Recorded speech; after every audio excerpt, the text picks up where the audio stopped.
শ্বশুরবাড়ি জিন্দাবাদ করার সময় প্রচুর আনন্দ পেয়েছিলাম।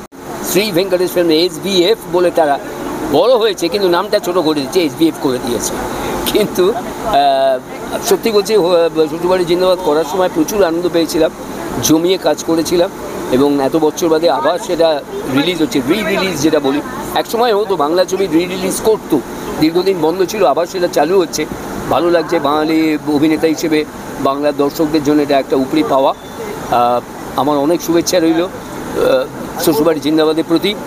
এবং আজ 22 বছরে পদার্পণ করলো বাংলা টেলিসিনে অ্যাওয়ার্ড, যেটা আমি সত্যিই বলবো মৃন্ময় কাঞ্জিলাল একক প্রচেষ্টায় এত বছর চালিয়ে এসছে। এবং প্রথম যখন শুরু করেছিল পাশে অনেকেই ছিল না, আজকে তারা অনেকের সহযোগিতা পাচ্ছে, খুব ভালো খবর সেটা। এই টেলিসিনে অ্যাওয়ার্ড আগামী বছরে আরও বৃদ্ধি ঘটুক, বছর এগিয়ে চলুক এরকম একটা বড় অ্যাওয়ার্ড ফাংশন।